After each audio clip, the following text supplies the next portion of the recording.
Muito bem. Agora sim, estamos gravando o nosso segundo encontro da disciplina de gestão de pessoas. Saudar oficialmente a todos. E... O pessoal continua chegando aqui. E eu comentava nessa breve introdução, fazendo o convite para que abram as câmeras, para que a gente possa ter essa maior interatividade. Vocês sabem que essa disciplina, eu tenho um limite também de tempo. Nós podemos chegar como teto até às 20h30. Né? Às 20h30 inicia uma outra turma, também da mesma cadeira comigo, então 20h30 é o meu limite, aí eu tenho que estar abrindo um outro link. E assim, semana passada tivemos um primeiro encontro, conversamos um pouco sobre a dinâmica, sobre a metodologia e tal. Eu disse que valorizo muito, está sendo gravado, né? Nós temos a gravação de todos os encontros, eu vou postar lá, nem sempre consigo postar no dia imediatamente seguinte, né? Então, às vezes, pode até acontecer de eu postar só na segunda-feira, mas vou postar sempre a gravação, o link da gravação, como postei da semana passada.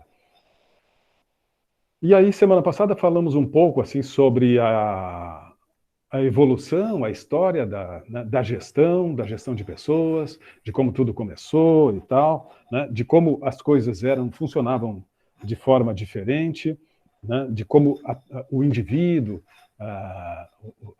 as pessoas dentro das empresas tinham um tratamento diferente, e isso ao longo do tempo vai se modificando e tal. Aí tivemos aquela experiência de Hawthorne, que comentamos um pouco, e a partir dali, né, se teve um momento assim que se passa a ter um olhar diferente para as pessoas dentro das organizações. Parece que é muito tempo, né, mas se a gente pensar, né, nessa longa trajetória da evolução da humanidade, é muito recente essas teorias que olham para as pessoas, que tentam compreender as questões comportamentais, psicológicas e tal, né? E especialmente dentro dos ambientes organizacionais. Muito bem. Eu quero hoje, eu quero comentar sobre as manifestações de vocês, vou fazer um comentário sobre o TDE, aquilo que me chamou mais atenção e tal. Mas antes disso, eu quero falar sobre trazer uma história de um experimento de um professor. Quem já teve aula comigo, quem assistiu alguma palestra, talvez já tenha ouvido essa história que eu vou contar agora, de um experimento de um professor numa universidade americana. Mas eu gosto sempre de trazer esse experimento, contar essa história no início do semestre, porque ela fala sobre um aspecto que tem muito a ver com todo e qualquer tipo de início de trabalho. E nós estamos aqui no início de um trabalho ou de uma atividade, nós estamos no início do nosso semestre, em mais uma disciplina, alguns talvez até no início do curso, mas no mínimo no início de um semestre. E este aspecto que eu vou trazer a partir desta história e destas reflexões que vão se estabelecer em cima dessa história, acho que é muito importante. Toda vez que a gente vai iniciar algum projeto, alguma atividade, algum trabalho. Esse professor, numa universidade americana, o Dan Ariely, ele fez o seguinte experimento. Ele fez um experimento com peças de Lego, preste atenção na dinâmica que ele criou, e olha que interessante que foi esse experimento.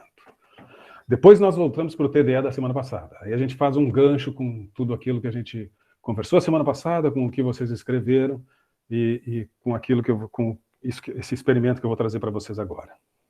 Então, o Dan Ariely, ele fez o seguinte experimento. Ele é um professor universitário e convidou alguns alunos universitários para participarem do experimento, e ele dividiu aqueles que toparam participar do experimento em dois grupos. mas dois grupos muito semelhantes, com características semelhantes.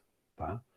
Então, as diferenças de resultado, que seria dos resultados que ele alcançaria com um grupo e outro grupo, não poderia se justificar a partir de diferenças de pessoas em cada grupo. Eram todos do mesmo perfil, universitários com o mesmo perfil.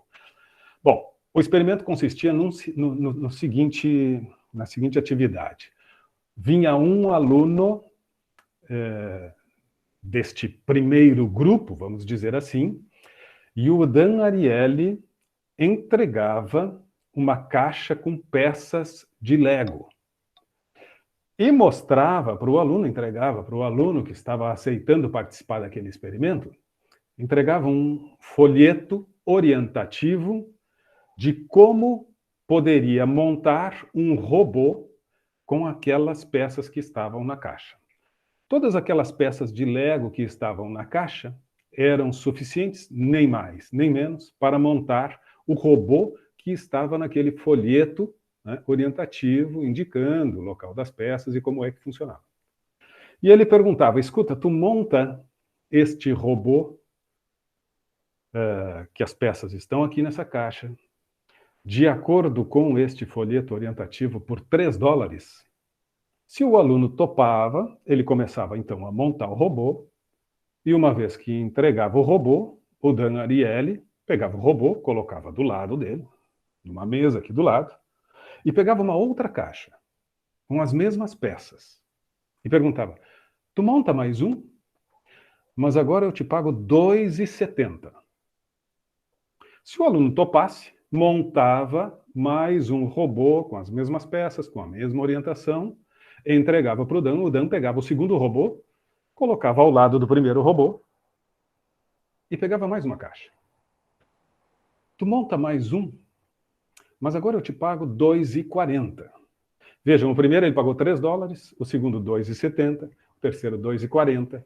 E se ele topasse montar por $2,40, entregava o terceiro robô, ele pegava o terceiro robô, colocava do lado dos dois primeiros, e pegava mais uma e perguntava, por $2,10, tu monta? Ele está baixando 30 cents por robô.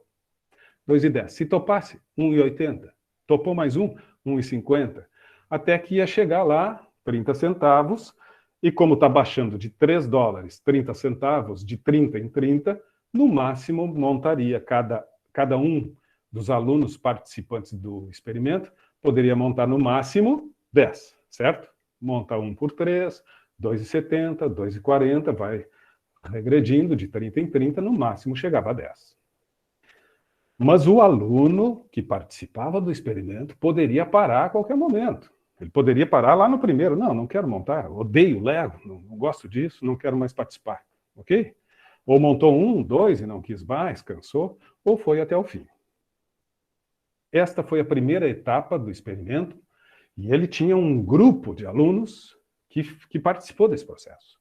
Um a um. Um montou X robôs, o outro montou outra quantidade, enfim. Isto deu uma média de robôs montados. Alguns mais, outros menos. Este grupo alcançou uma média de robôs montados. Segunda etapa do experimento. Mesmas circunstâncias, mesmo ambiente.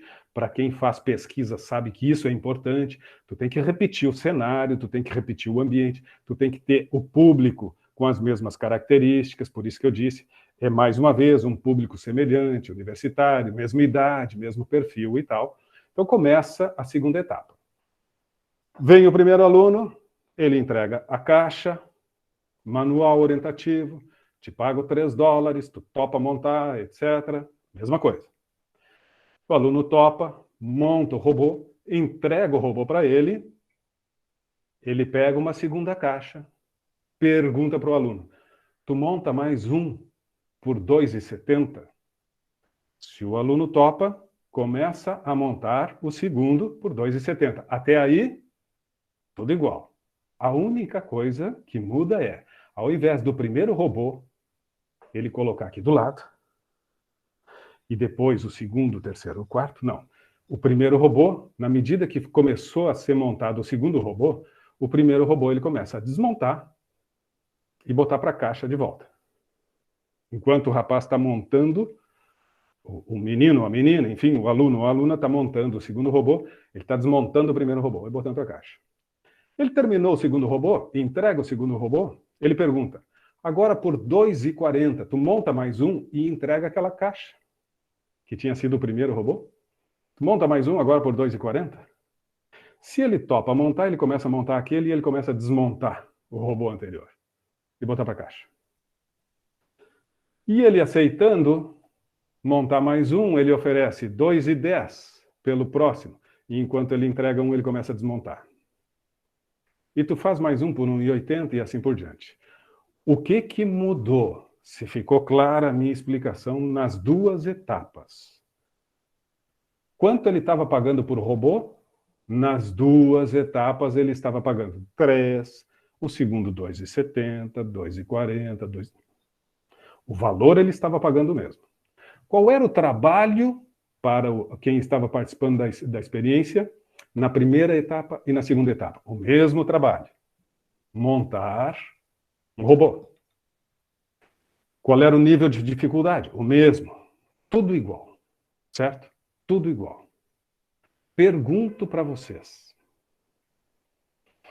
Pergunto para Lauro, Daiane, Rafael, Luciane, Shirley, Thalita, Guilherme, Mauro, todos esses, Fabiane, que estão com a câmera aberta, mas pergunto também para todos que estão com a câmera aberta, mas que daqui a pouco vão abrir, eu tenho certeza. Quantos robôs vocês acham que foram montados, na média, no primeiro grupo? E quantos robôs vocês acham que foram montados, na média, no segundo grupo? Qual grupo que montou mais robôs? Pergunto. O primeiro grupo montou mais robôs? O segundo grupo montou mais robôs? Os dois grupos montaram, na média, o mesmo número de robôs? A, B ou C? O que vocês acham? Quem é que quer dar uma opinião aí? Não tem problema, a gente, né? Eu sempre comento isso e sempre tenho opiniões distintas, com bons argumentos, mas, enfim, tem o resultado do experimento. Vamos refletir sobre esse resultado. O que vocês acham que aconteceu? Eu acho que o grupo que estava montando o robô e o robô não estava sendo desmontado, montou mais. E o outro grupo que estava desmontando o motor, montou menos. O Guilherme acha que o primeiro grupo montou mais, porque o robô não foi desmontado. Mas por que eles... Tem um eco aí. Ronei, eu acho que tu tá Professor, com... Ronei, professor, fala, Ronei, depois eu repreendi o eu Guilherme. acho que os dois grupos, na minha opinião, eles montaram semelhantes, porque o primeiro ele montava e separava. E o segundo pode até ter montado mais, porque ele usava dois robôs. Um ele dava para o aluno montar e o outro ele desmontava automaticamente. Então ali ele não ia ter uma dimensão de aquele grupo ia produzir ali, né? Assim, separadamente. Ele não separava o robô. E do primeiro ele separava. Então, se era 10 robôs, ele separou os 10. E do segundo grupo, ele ia desmontando. Ele só pegou dois dali. Um ele deu para o aluno entregou, ele ia desmontando. Então, acho que, basicamente, o segundo ele pode até ter montado a mais, dependente da forma de Então, quantos eles montaram. Ronei tem um ponto de vista, Guilherme tem outro ponto de vista. O Guilherme acha que o primeiro grupo montou mais. O Ronei acha que o segundo grupo montou mais. Guilherme, tu quer Acho que reforçar o teu ponto? Vamos ouvir a Luciane. Depois, Guilherme, se eu tu acho quiser que justificar. eu acho que o primeiro grupo montou mais, porque eles estavam ganhando dinheiro e estavam produzindo.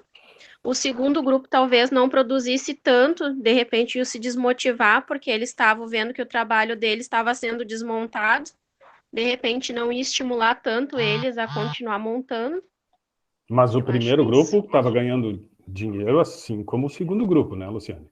A Sim, remuneração mas era a eu acho, mesma. A remuneração era a mesma. eu acho que por eles ver, de repente, o segundo grupo que estava sendo desmontado, de repente iam se desestimular e não iam continuar, né, o trabalho. Não sei. O que mais? Quem mais gostaria de... O que vocês acham? Se coloquem assim nesse ambiente, se coloquem na situação. Legal, Guilherme, Ronei, Luciane já, né, darem a sua opinião. Tentem imaginar. Uma coisa é nós imaginarmos essas diferentes hipóteses, situações e tal. Outra coisa é a gente estar vivendo ali, né?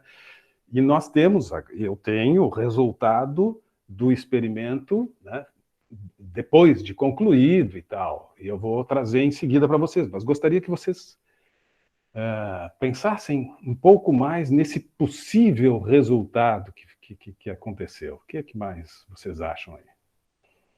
Então, a Luciane está de acordo com o Guilherme. Não sei, Guilherme, se tu imagina mais ou menos a causa do grupo 1 montar mais, como a Luciane. Eles estavam vendo assim o trabalho ser desmontado, e isso daqui a pouco, segundo a Luciane, se eu entendi bem, Luciane, estava desmontando, aí tá, né, perdeu o entusiasmo, porque estava desprestigiando, talvez, o trabalho, alguma coisa nesse sentido. Será que isso pode ter sido motivo? Ou o Ronei, né, uma coisa é tu ir vendo ali a produção e outra coisa é dar aquele dinamismo, como disse o Ronei. Quem mais se arrisca aí? O que vocês acham? Eu também penso igual a Luciane.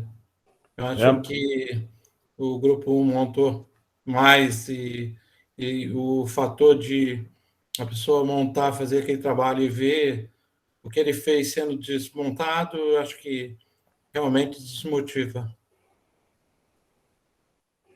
Legal. Mauro concorda também. Professor, eu também concordo com Mauro e a Luciane, e outro colega também. Eu acho que o grupo A, tu vendo o resultado e crescendo, né, tipo uma produção crescendo, evoluindo com o teu trabalho, acaba motivando, né, e tu sendo solicitado, né, e no outro grupo tu faz e acaba vendo o teu trabalho, tu colocou ali em prática, na verdade não sendo aproveitado, talvez.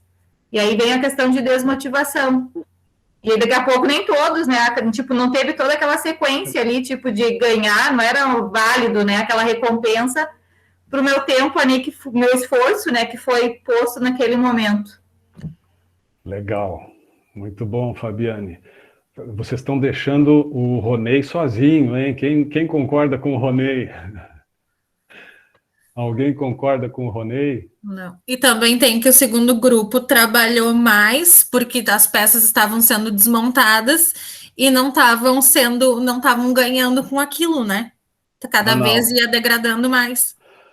Eu acho que era o professor, né? Que desmontava, entregava a caixa, né? Isso, o trabalho era o mesmo. O trabalho era o mesmo porque, enquanto estava montando o próximo robô, o professor estava desmontando na frente dele o robô anterior.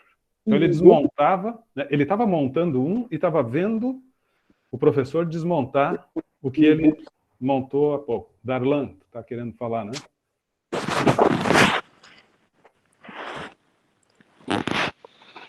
Boa noite, professor. Oi, Darlan, estamos te ouvindo. Concordo com o pessoal ali que o grupo que estava desmontando é mais desmotivador, né, do que o outro. Então acho que ele produziu menos. Legal.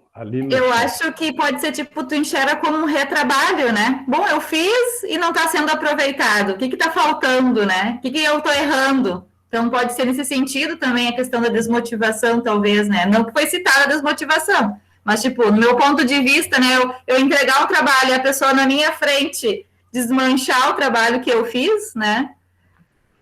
Sim. O Jonathan e a Graziella concordam pelo chat ali, estão concordando. Legal. Olha só. Está chegando gente aqui ainda. Alice levantou a mão. Alice.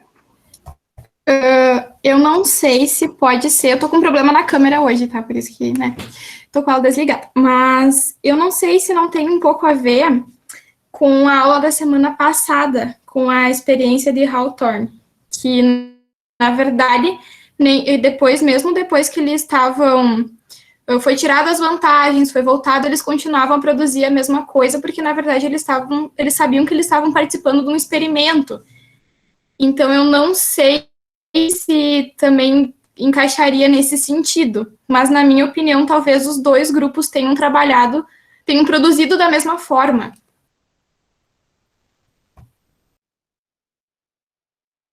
Eu vou contar agora uma outra história, e depois a gente volta para o resultado da experiência. Isso a gente faz, é um gancho, né, para manter a atenção, então eu vou contar uma outra história e deixo essa pendurada aqui. O que será que deu de resultado? A história é a seguinte, é da mitologia grega, Sísifo. Vocês já ouviram falar em trabalho Sísifo? Quem é que já ouviu falar nessa expressão, trabalho Sísifo? Sísifo, na mitologia grega, ele foi condenado. Ele foi condenado por um crime, e a pena de Sísifo foi a seguinte: ele tinha que, para pagar os seus crimes, ele tinha que empurrar uma pedra, uma rocha redonda, rolar ela montanha acima, e quando chegava no topo da montanha, ele tinha que soltar essa rocha e ela rolava para o ponto de origem. E Sísifo, então, tinha que voltar lá no pé da montanha e empurrar essa rocha de novo até o topo da montanha. E quando chegasse no topo da montanha, mais uma vez tinha que soltar a rocha e ela voltava para o ponto de origem. Ela não ia para o outro lado, não ia para nenhum outro lado que não fosse para o local que ele tinha iniciado o trabalho. Essa era a pena que o Sísifo teve que cumprir por um tempo indeterminado. E, por conta desta história da mitologia grega, se fala que trabalho Sísifo é um trabalho sem sentido. É um trabalho que se repete, que exige esforço, mas que não vai a lugar algum. Um trabalho sem sentido. Trabalho Sísifo. Dan Ariely, no experimento que fez com o Lego, ele intitulou esse experimento também de Estudo do Trabalho Sísifo. Porque uma coisa é tu produzir e ver a tua produção. Enxergar, sentir, saber, entender o que tu estás produzindo. E outra coisa é tu produzir e a tua produção não significar nada, não representar nada.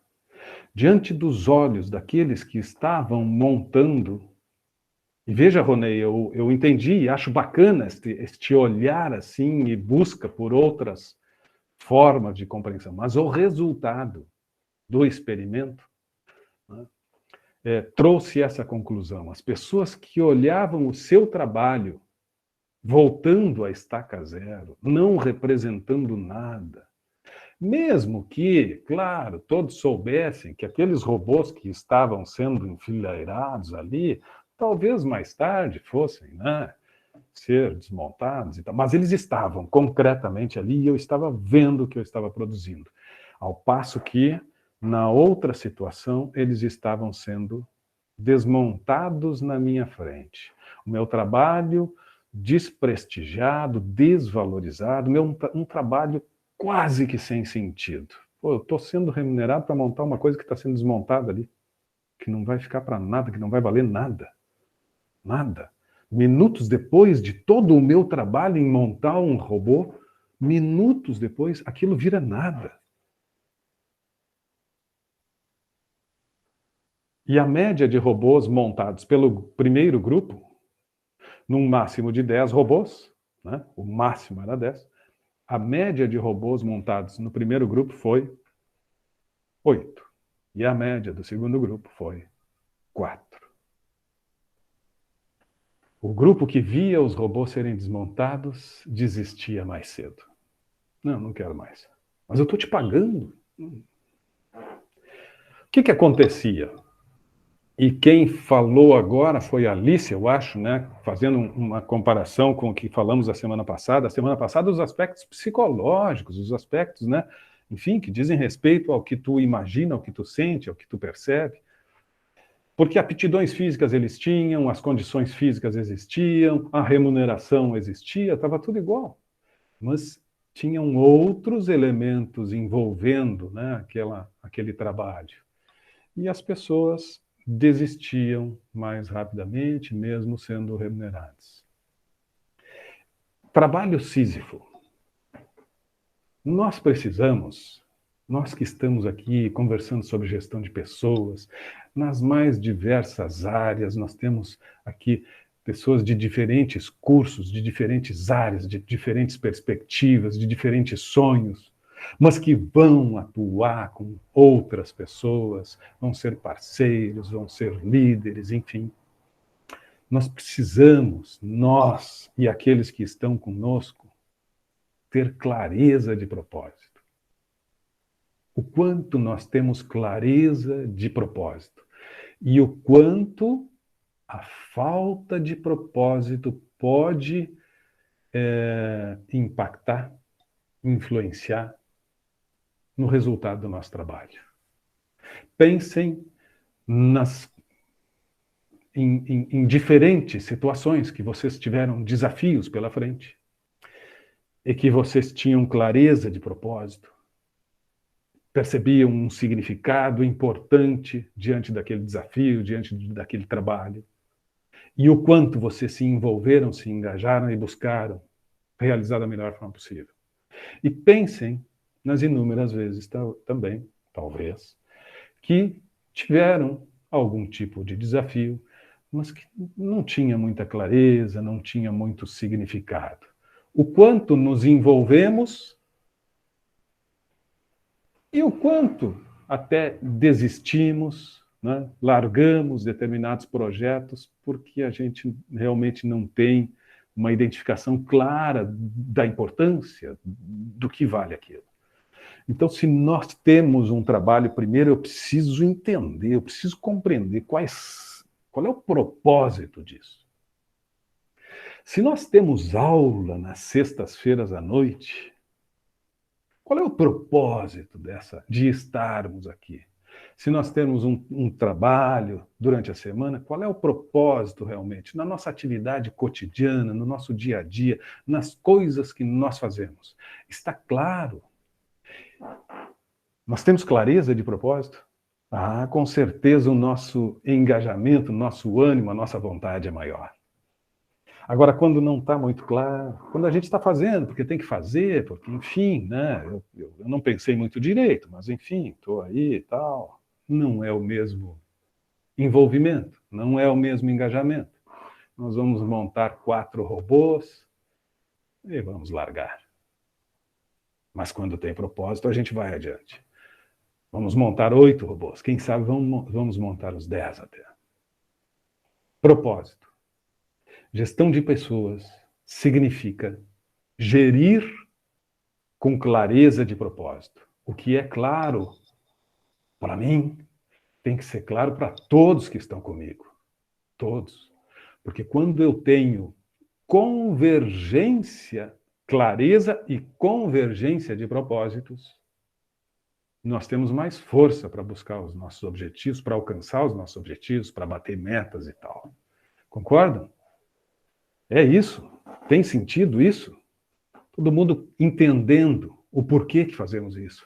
Será que as pessoas que compartilham os espaços de trabalho, os nossos espaços profissionais e tal, será que todos têm clareza? Será que nós temos clareza de propósito?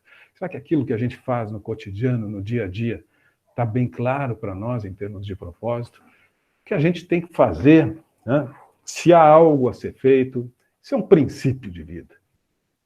Se algo tem que ser feito, se está claro o propósito e precisa ser feito, bom, então vai ser feito da melhor forma possível. Mas para ser feito da melhor forma possível, se algo há de ser feito, então que seja feito da melhor forma possível. Mas se algo há de ser feito, eu preciso ter certeza dos seus propósitos. Eu preciso ter certeza dos motivos, das razões. Gestão de pessoas tem a ver com isso. Pensem nisso.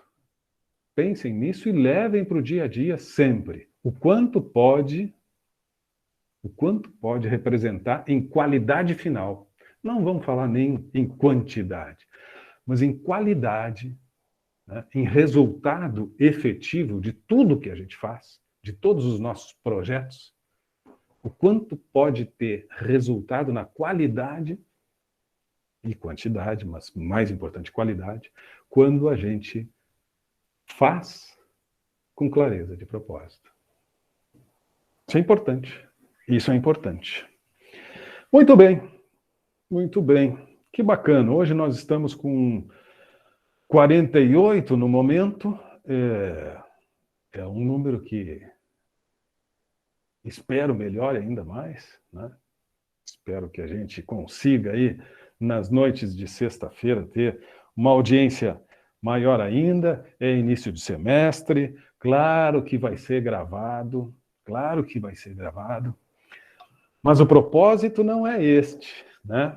O propósito é criar esse espaço para que o Ronei traga o depoimento dele, para que a Daiane contraponha, para que a Fabiane traga uma outra posição, para que o Mauro reflita e para que a gente estabeleça essa discussão. Esse é o propósito. Senão eu gravava numa hora que fosse mais tranquilo para mim, gravava uma hora e colocava lá para vocês ficarem assistindo quando quisessem também, mas não é este o propósito. O propósito é o debate, é a interação. E por isso que fico insistindo, sempre que puderem, estejam sextas-feiras aqui. A historinha do propósito não é com essa intenção, mas é claro que pegando um gancho eu faço sempre esse chamado, certo? Então estejamos sempre aqui qualificando ainda mais esses nossos encontros nas sextas-feiras. Que bacana que a gente já está aí com 50% da turma sob um aspecto, porque já é mais do que a semana passada, mas eu espero que a gente aumente ainda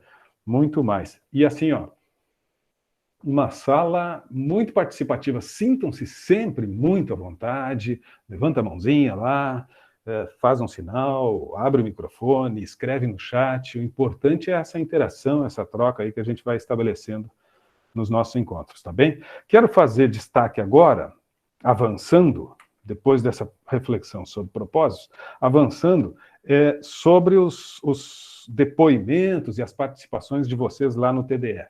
Eu tenho insistido, porque é uma característica dessa disciplina, o encontro síncrono, online, nas sextas-feiras, vou sempre valorizar a presença de vocês.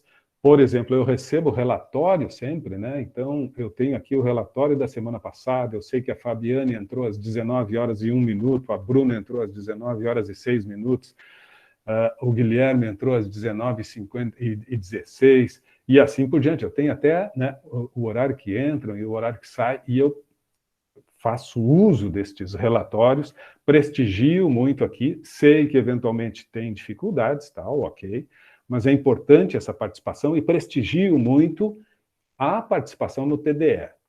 Conforme combinamos, né, então, gosto da presença de vocês e gosto da participação, é importante a participação no TDE.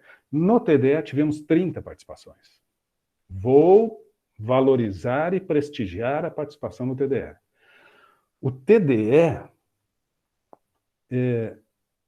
ele é posto como também uma forma de nós interagirmos.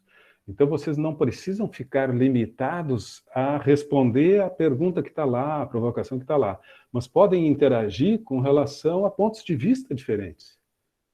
Então, tá, eu refleti sobre aquilo ali, estou pensando, tá, mas vou dar uma lida, o que escreveram? Mas o que a Fabiana escreveu, eu acho que, não sei, e eu posso, sim, olha, Fabiana, eu acho isso, e a Fabiana vai ler ali, não, Jefferson, sim, mas aqui tu não está pensando nesse sentido e tal. É uma sala de interação, é uma sala de debate, tá? Então, participe, reserva alguns minutos por semana para entrar no TDE da semana.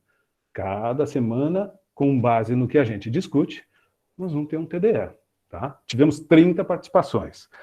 Uma participação em grupo, vocês podem se organizar, tem muita gente que se conhece, que são do mesmo campus, né, que já tiveram outras aulas, que têm os contatos e tal. Então, por exemplo, a Andressa, a Julie, a Emanuele, o Leonardo e o Vinícius, né, certo, já se conhece e tal, já foram lá e postaram, foram inclusive os primeiros a postar, trazendo o exemplo do Google, né, falando, né, fazendo referência à experiência de Hawthorne, que o nível de produção tem sim uma relação, o resultado, essa qualidade que eu falo da entrega do trabalho, tem relação com a interação social, com o ambiente. Então, eles destacam, né, essa coisa do Google, que são ambientes que as empresas, né, desta área da tecnologia da informação e tal, estas empresas que, de certa forma, inauguram, né, dão mais espaço para esses ambientes menos rígidos, menos controlados, que dão mais autonomia. Vocês sabem que a gente teve uma transformação nos modelos de gestão e de organização das empresas muito grande nas últimas 2, 3 décadas. Muito grande. Não muito tempo atrás, se a gente voltar 3 décadas, nós tínhamos como características assim da estrutura organizacional das empresas uma pirâmide, uma escala hierárquica, onde o poder está concentrado lá em cima, lá que são tomadas as decisões, né? E abaixo, né, da cúpula, então, tinham outros níveis e outros níveis, até chegar na parte mais operacional, que estava ali para executar, para obedecer, para seguir as orientações e executar, né, aquilo que vinha de cima. Se tinha algum problema, tinha que fazer uma consulta, verificar o que poderia ser feito com o seu supervisor, dependendo da decisão, o supervisor ia buscar num nível superior, dependendo da decisão, este superior buscaria no nível acima e tal. Esses são os modelos mais centralizadores. Isso foi característica, isso, né, era comum, eram assim que as coisas funcionavam. E hoje nós temos ainda empresas, isso não é uma coisa que faz parte do passado, né, que desapareceu. Tem muita empresa ainda que centraliza o comando, que centraliza o poder. Por outro lado, tem empresas realmente que revolucionam os espaços de trabalho, né? Nós temos, e aí, por exemplo, esse grupo falou do Google, o Guilherme traz o exemplo da Netshoes, né, área de lazer, valorização da cultura, o ambiente trabalhado, os gestores são capacitados, tem uma preocupação com as pessoas, no ambiente que elas vão estar atuando, né? Prestigiando e valorizando elas e dando condições para que elas se desenvolvam. E por isso ela é uma das empresas que se classificou na pesquisa como uma das 50 melhores para se trabalhar. Aí a Alessandra e a Daiane fazem uma reflexão em torno das empresas que apenas estão ali cumprindo leis, né, que se preocupam mais em cumprir leis do que propriamente ir além disso. O Lauro fala da Ambev e de uma situação, Lauro, está ali o Lauro, que após uma situação de estresse, certo, Lauro? Depois de um momento assim de exigências, de muito estresse e tal, a Ambev inaugura uma área para a saúde mental, que começa a valorizar a diversidade, que começa a prestigiar a inclusão, que começa a se preocupar com o bem-estar, que cria né, grupos de meditação e assim por diante. Então tem uma transformação.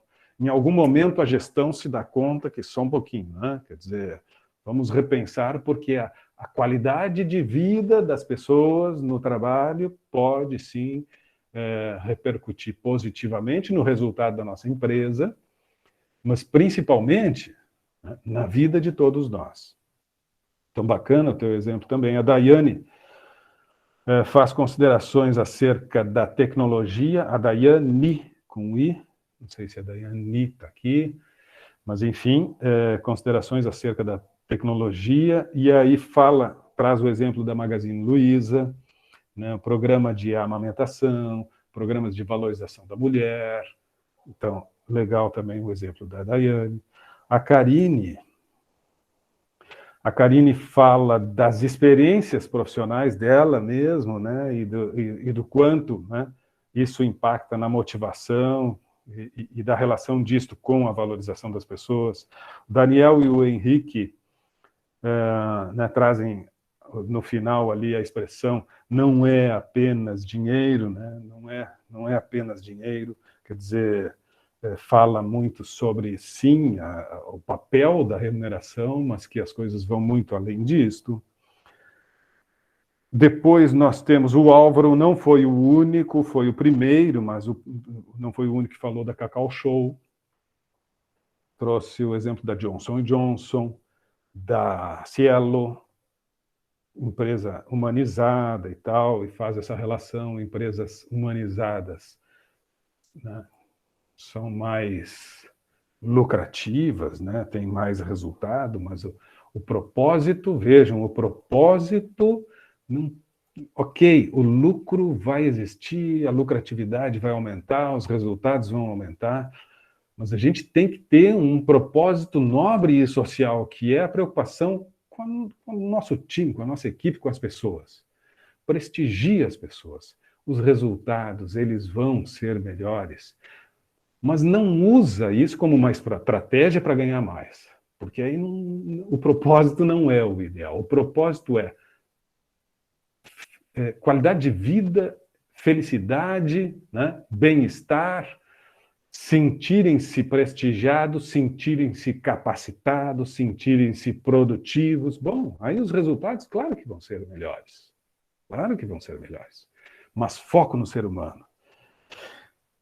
Então, o Álvaro trouxe isto, a Gabriela e a Shirley falam da Amazon, né? E o ponto contrário, né, das dificuldades, da reportagem que saiu, inclusive, no New York Times, sobre, né, dos problemas que aconteceram na relação com as pessoas, né? Termina lá, não somos ferramentas, somos seres humanos.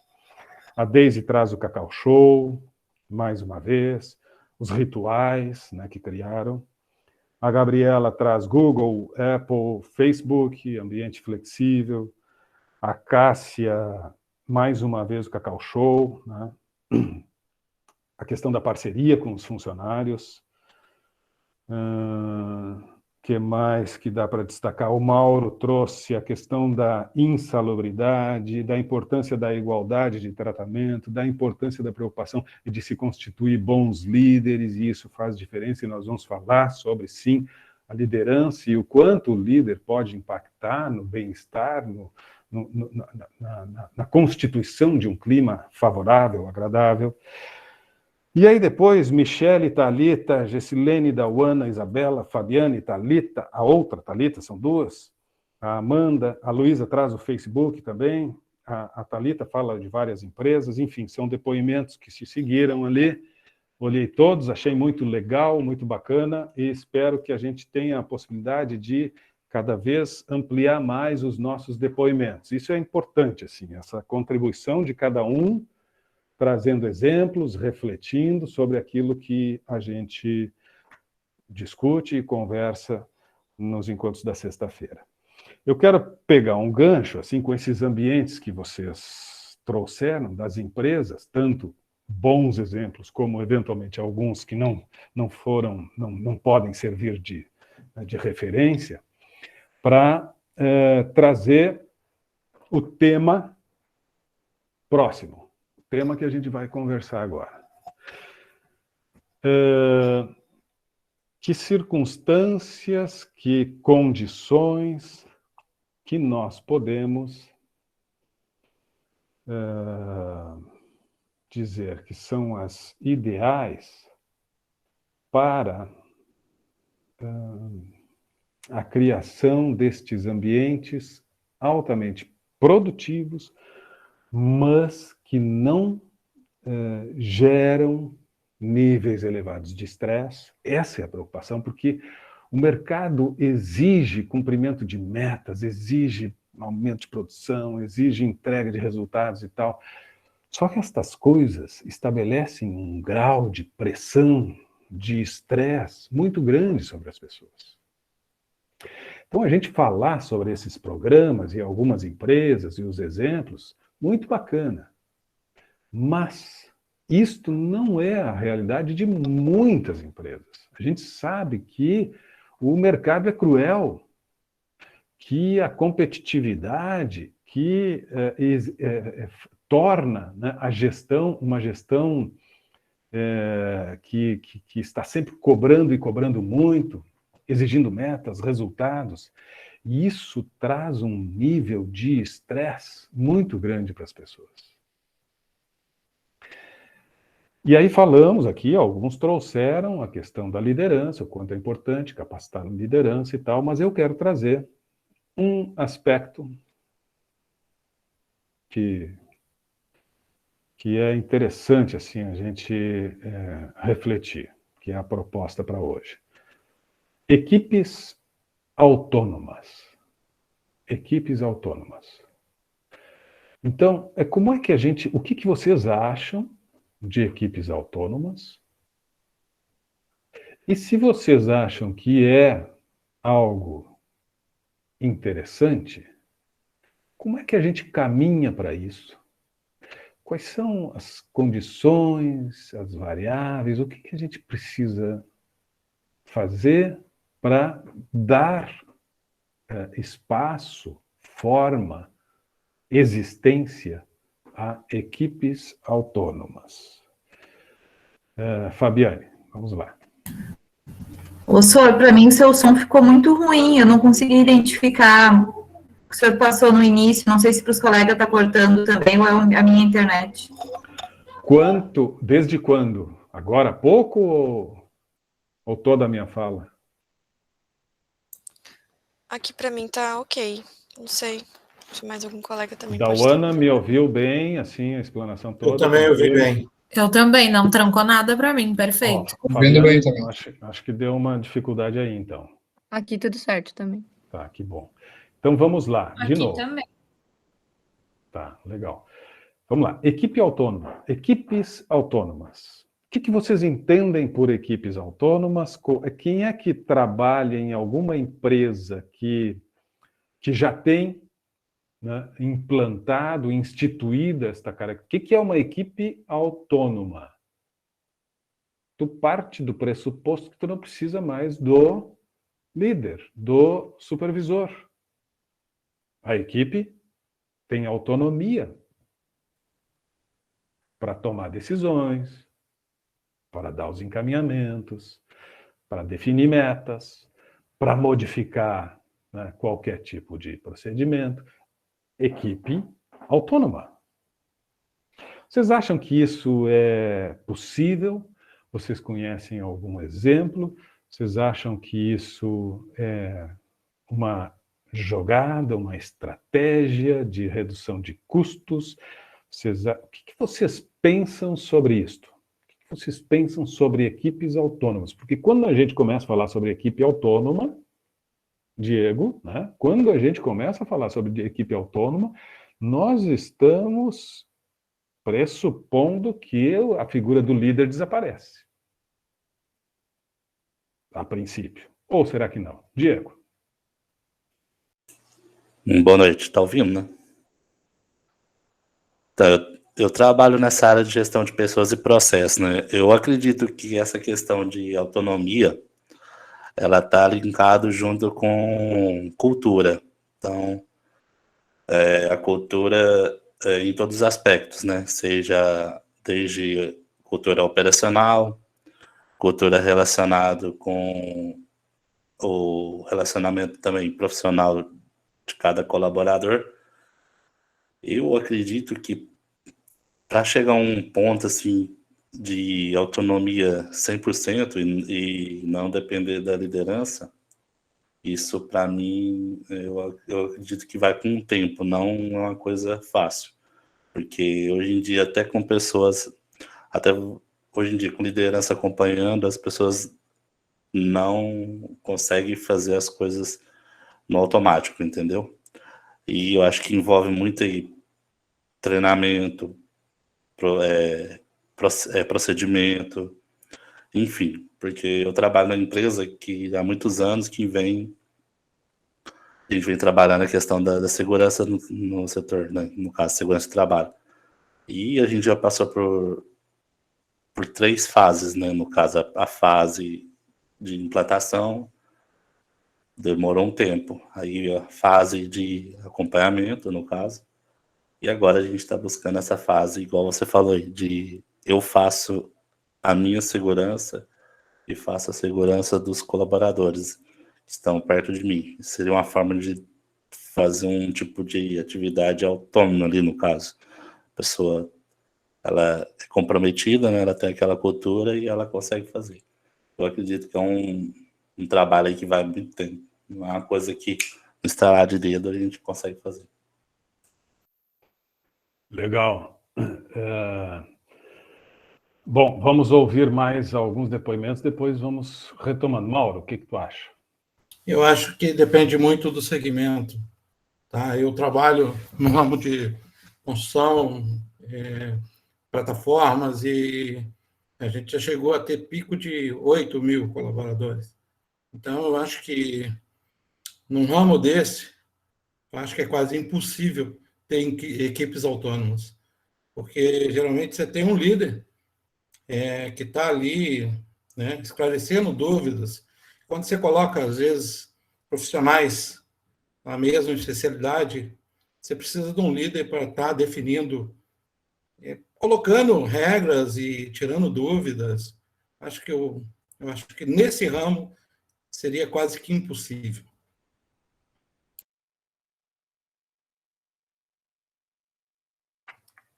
Muito bom, Mauro.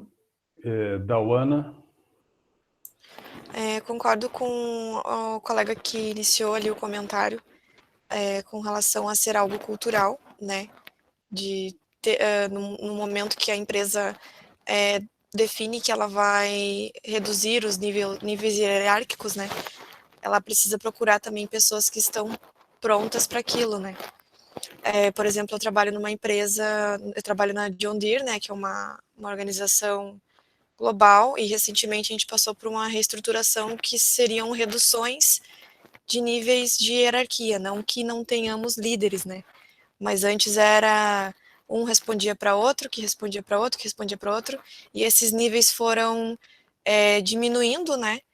Isso gerou mais responsabilidade para as pessoas, porque um time menor que respondia para um gestor interno, hoje é um time autônomo que responde para um gestor mais regional. Então, a cobrança ela é maior no sentido da entrega do resultado, do objetivo da empresa, né?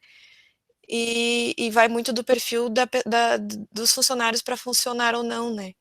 A pessoa, que nem outro colega comentou, vai do nível do treinamento, da preparação, o nível também de definição dos processos, e ter a equipe certa que consiga visualizar isso, né?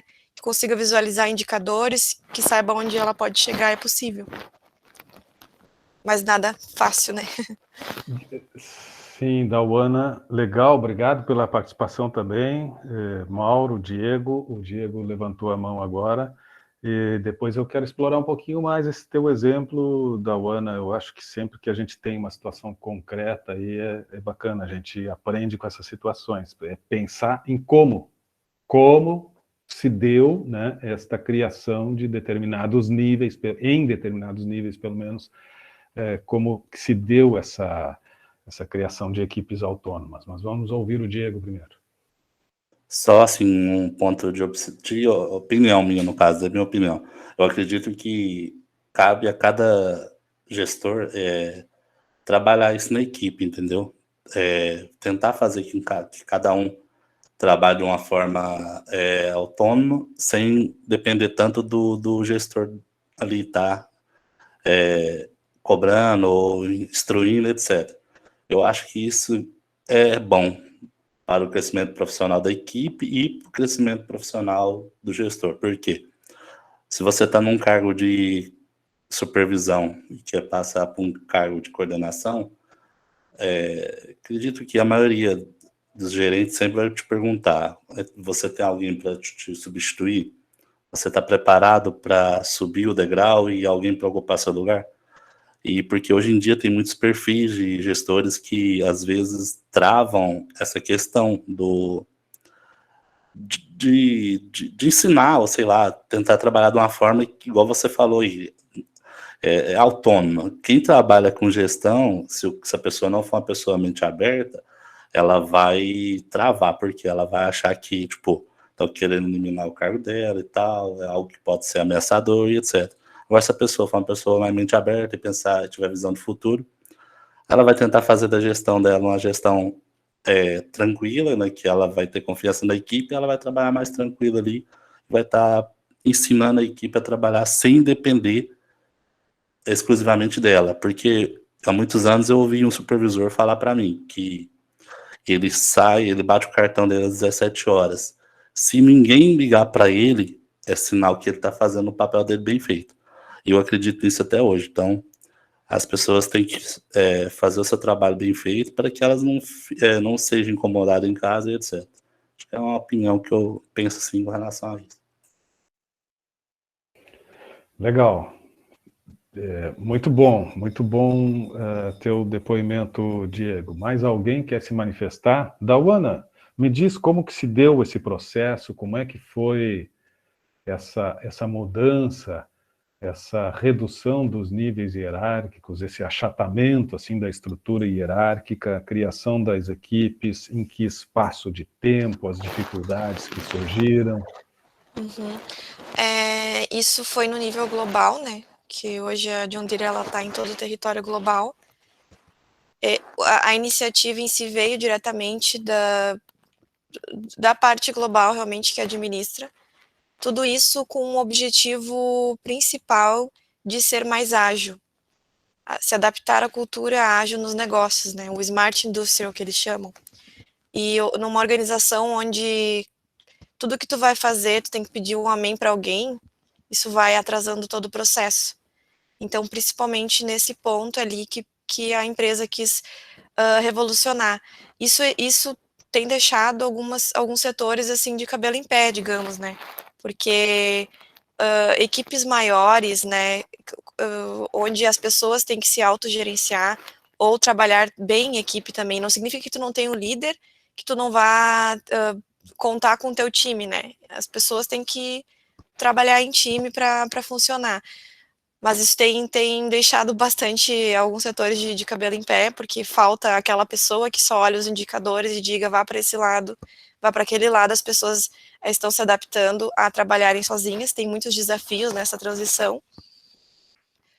Começou em setores específicos, né? Uma área de TI, foi feita a implantação em etapas, né?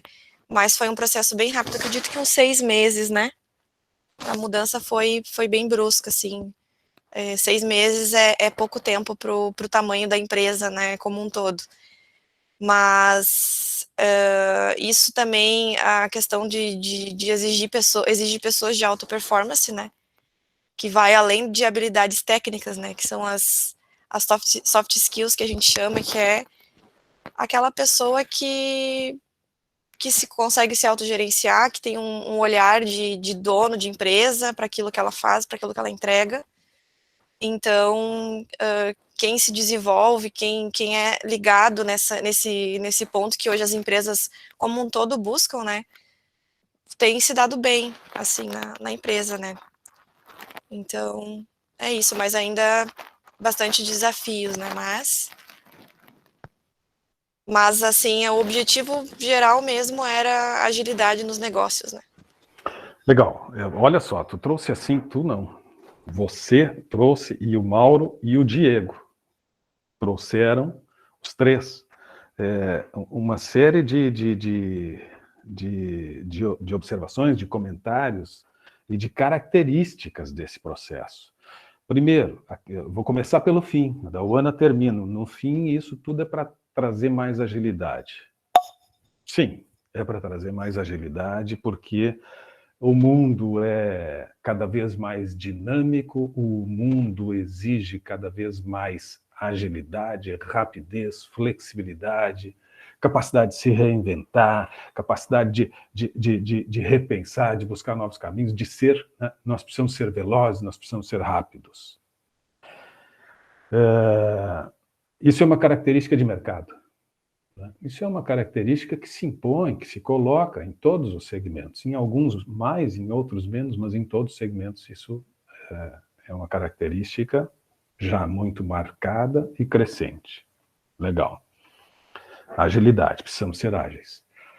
Tem a questão do queira ou não queira, da redução de custos, né? Porque, pegando o exemplo mesmo da Oana e do que vocês comentaram, obviamente que se nós conseguimos eliminar algumas posições intermediárias de liderança, né, e dar autonomia para a equipe, bom, eu tô reduzindo custos, né?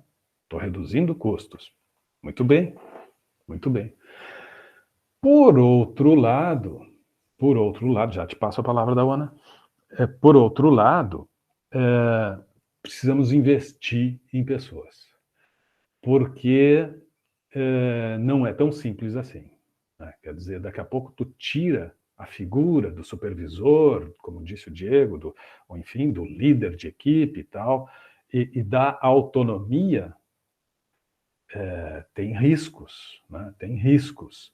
E esses riscos eles vão ser reduzidos na medida que eu capacitar, que eu preparar, que eu der condições, criar condições para que essa equipe realmente ande sozinha. Então, esse é um elemento importante e esse é um elemento muito difícil. E tem a ver com o que vocês trouxeram no início da fala, que diz respeito aos aspectos culturais também. E digo mais, em algum momento alguém falou, tem que ter a equipe certa, tem que ter as pessoas certas.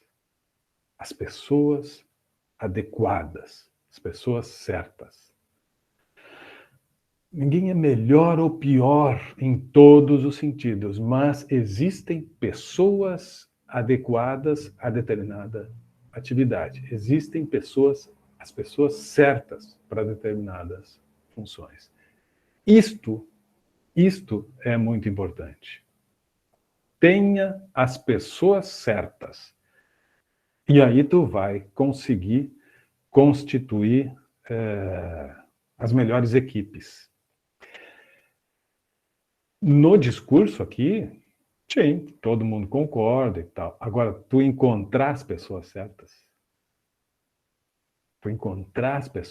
isso é muito difícil, né? Isso exige competência, isso exige capacidade de olhar para um universo que está, né, cheio de alternativas e escolher aquela que realmente vai corresponder às tuas necessidades. Aquela que vai corresponder às características daquele espaço que precisa ser preenchido. E aí sim tem a pessoa certa. Constituir as equipes certas. Para o pessoal que está aqui em segmentos de atividade e que vão ser profissionais autônomos, talvez, mas eventualmente vão, quem sabe, ter um parceiro, um sócio, uma sócia, ou um pequeno grupo que vai trabalhar junto, a mesma coisa. As pessoas certas.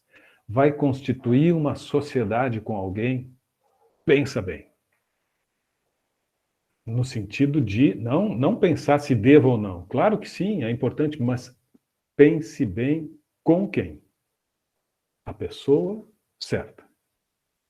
Isto E esse é um ponto que a gente trabalha, inclusive, no tema, né, nesses temas iniciais, que diz respeito a uma função básica da gestão de pessoas, mas que é o princípio de tudo, que é o processo de recrutamento e seleção. Processo de recrutamento e seleção. Processo de escolha, processo de definição, né, das pessoas que vão trabalhar conosco. Isto é algo que, se nós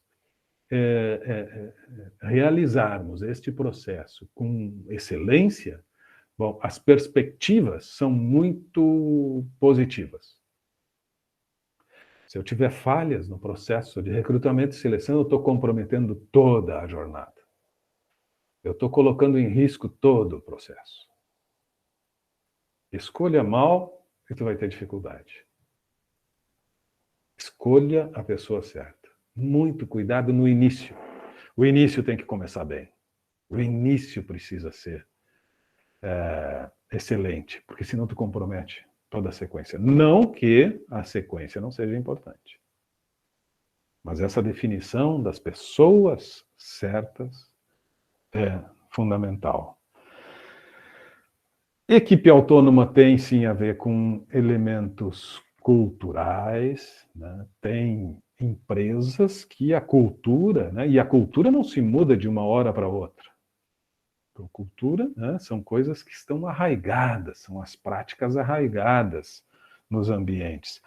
Então, sim, se tem determinado ambiente, determinada empresa e tal, que já tem na sua cultura esta descentralização, né, essa forma mais, digamos, autônoma de atuação das pessoas, das equipes, bom, a perspectiva de criação de equipes autônomas é mais consistente, é maior do que empresas que têm regimes centralizados. Para transformar isso, é uma transformação cultural que muitas vezes leva tempo. Dauana, tu tinha pedido a palavra? Não, era só para concordar que bem no momento estava comentando na questão de redução de custos, né? Certamente, quando a empresa lançou o programa, ela não enfatizou nesse ponto para não assustar, porque a gerência estava ciente de que isso ia refletir para ele, né? Mas é uma forma de mudar também a cultura, né? Porque tem líderes que ficam 30 anos num cargo de líder e sempre quando a empresa passava por um momento de alto ou baixo, onde o corte primeiramente era na operação. Sempre essa alta rotatividade nas pessoas que realmente faziam o produto, né? E as pessoas que gerenciavam não mudavam e tudo mais.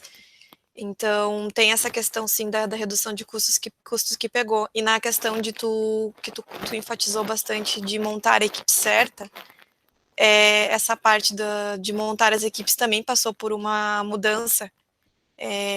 Pessoas que iam bem num time acabaram sendo estrategicamente colocadas em outro time, porque ela tinha um perfil que ia fazer diferença, tirando a liderança daquele time. Porque um time que trabalha bem junto não são todas as pessoas exatamente iguais, né? Como as equipes trabalham, são autônomas, digamos assim, eles, entre si, os colaboradores se auxiliam, né? Então, se todo mundo pensa igual, danou-se, né? Precisa ter as diferenças de habilidades para ter o time, digamos assim, diverso, né? Onde cada um ajuda no momento ali, enfim, com alguma ideia, com alguma tomada de decisão, para que o negócio ande, né? Só complementando mesmo. Sim, Dauana, tu traz mais um elemento interessante, que é essa composição da equipe, né?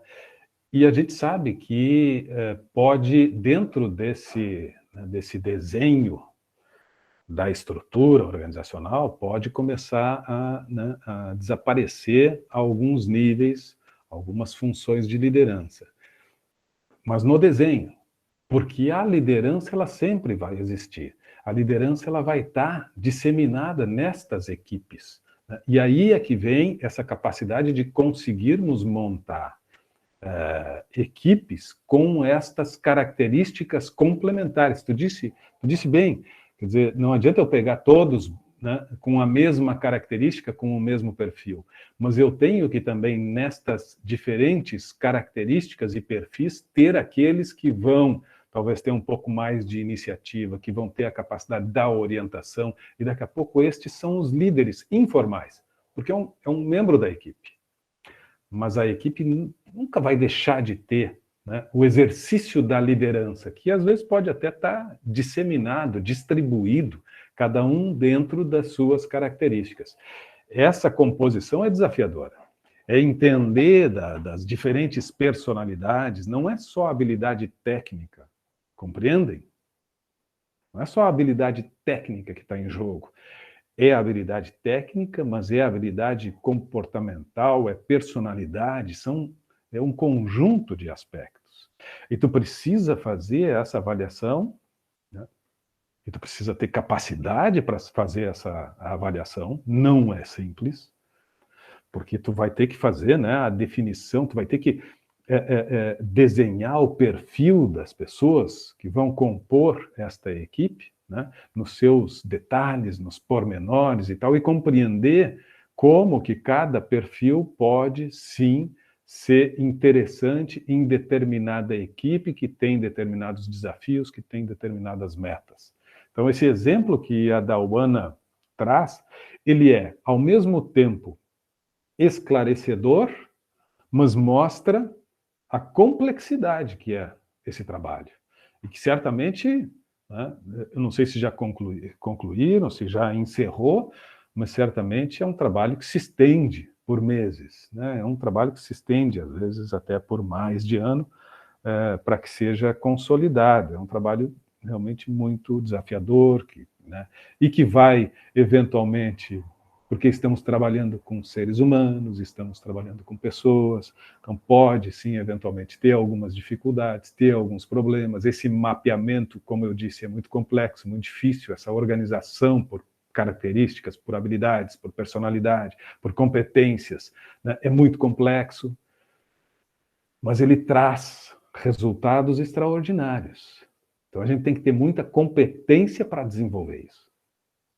Muita competência para desenvolver isso. Que bacana saber da John Deere e desse programa, né? E que, claro, né, como nós sabemos, também passa pela redução de custos. Claro que sim, passa também pela redução de custos. Olha só, pessoal, encaminhando para o nosso encerramento, na próxima, vou deixar já anotado, na próxima semana já vamos iniciar com uma outra historinha. Hoje foi a historinha do Sísifo e do Dan Ariely. Semana que vem é dia... Vamos botar na agenda aqui já para deixar organizado o que nós vamos conversar semana que vem. Eu quero seguir essa conversa que tivemos, mas trazer duas situações muito interessantes, 2 casos reais que tratam assim de relações interpessoais, de perfil, de personalidade, do quanto esta coisa assim, ó, da pessoa certa. E a pessoa certa para este lugar é extremamente competente, mas esta pessoa em outro lugar torna-se incompetente. Esse é o desafio, né? E os exemplos aqui foram mais ou menos nesse sentido, mas agora lembrei de 2 situações que vou trazer uma provocação para vocês. Eu quero ver as respostas que vocês vão me trazer a partir dessa situação que eu vou apresentar, vou contar 2 histórias para vocês na semana que vem, tá? Sobre dois perfis absolutamente distintos. Duas situações, né? 2 ambientes com suas características absolutamente distintas, opostas, em empresas, mas que alcançam o êxito. que alcançam os seus objetivos muito bem. Têm ótimos resultados, mas são situações completamente distintas e opostas. E vai ser curioso a gente pensar um pouquinho sobre isso, de maneira a complementar um pouco mais essa questão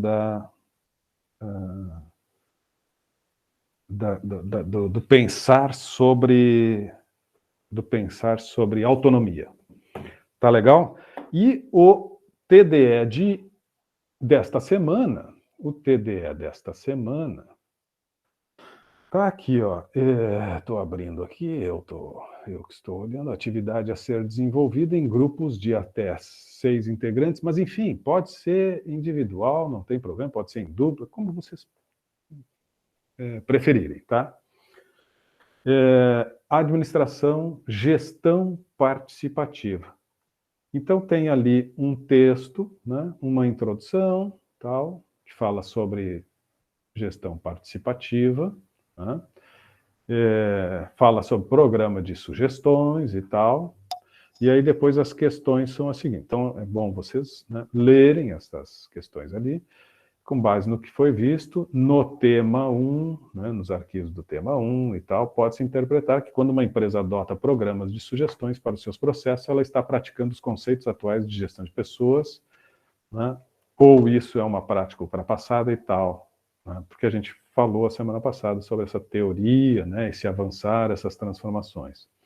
E aí depois, a vantagem ou desvantagem na gestão participativa de acordo com a tua interpretação. E tu pode apontar, olha, tem vantagens, mas também tem que ter alguns cuidados com relação a isso, isso e isso, ou vice-versa. E por fim, discuta com colegas ou manifeste a sua opinião pessoal com relação a alguma situação real, né, que tenha a ver com essa tua resposta anterior, com alguma situação que tu saiba, que tu conhece, que tu já tenha vivido, que esteja vivendo na tua empresa, né, e que possa corroborar, confirmar aquilo que tu colocou na questão anterior. Então é um pouquinho sobre essa questão assim de gestão participativa, tá? Esse é o TDE que abre hoje e observo, atenção, sempre fecha na quinta. Porque se eu deixo aberto até a sexta, eu não consigo fazer essa leitura, né, para poder comentar, para poder fazer alguma observação, para trazer um complemento, coisa assim. Então, hoje eu consegui fazer, assim, digamos, um arrazoado em cima daquilo que vocês escreveram, muito exatamente por conta de vocês terem, de ontem ter fechado, e aí eu tive tempo de dar uma olhada. Se eu deixo aberto, eu não vou conseguir tempo suficiente porque aí muitos deixam para postar na última hora e tal, e me foge. Mas nesse sentido, então se programe, vocês têm até quinta-feira que vem para escrever alguma coisa e ir interagindo, lembrem-se, sala de interação, vamos interagindo. E alguém pediu a palavra aqui, ou perguntou, professor, estive olhando no aula atividade, como funciona a montagem dos grupos lá para a resposta dos TDE, já estão montados, não consegui comparecer na semana passada, infelizmente, foi feito algum grupo. Eu expliquei, acho que expliquei, Jonathan, que nós estamos desaconselhando a questão de grupos de WhatsApp. Sei que é uma facilidade, mas nós podemos, de alguma forma, buscar, através de mensagens para os colegas, das ferramentas internas do ambiente aula, sem expor, quero sugerir isso, sem expor o nosso número, porque teve problemas no semestre passado, vários problemas assim de clonagem de número, enfim, né, quando se torna público aí os números, daqui a pouco, né, esses números são usados para outros fins. Então, preservem os dados de vocês, deixa a interação toda para o ambiente aula, nós temos como interagir com os nossos colegas, né, na própria sala de interação, chamando por mensagens e tal, né? Então, e tem alguns que já se conhecem aí, que já têm contato, que estudam na mesma unidade, no mesmo campus, podem fazer isso. Tá? Então, mais nesse sentido, assim, a gente está recomendando, a partir de problemas que aconteceram, estamos recomendando que preservem o número de celular e tal, mas usem usem os espaços ali na sala de interação e tal para sugerir, olha, quem quiser participar do grupo, me escreve uma mensagem, coisa assim, e aí vocês podem depois pensar num documento compartilhado no Drive e tal. Bom, existem inúmeras alternativas aí, sem que vocês se exponham no grande grupo, né? Coloquem os telefones aí de vocês e tal no grande grupo, que infelizmente pode, né, acabar nas mãos de quem tem outros interesses. Muito obrigado pela audiência, por estarem comigo mais uma vez. Vamos ver se semana que vem a gente consegue trazer mais pessoas, certo? Feedback. O que não tiver bom, por favor, escrevam para o Jefferson. Ô, Jefferson, só não sei, não gostei disso, não gostei daquilo e tal. Feedback é importante. Feedback na gestão de pessoas a gente sabe que é muito importante e nós vamos falar sobre feedback também. Mas esse feedback tem que funcionar desde já. Então, sempre que tiverem alguma sugestão, sempre que tiverem algum comentário, alguma crítica e tal, por favor, sintam-se muito à vontade para me mandar mensagem, para escrever e tal. O importante é a gente interagir, a gente participar, tá bem? Até a semana que vem. Muito obrigado pela atenção de todas. Vou encerrar as gravações. Se alguém tem alguma dúvida ou alguma coisa aqui, fale agora, porque estamos interrompendo a gravação.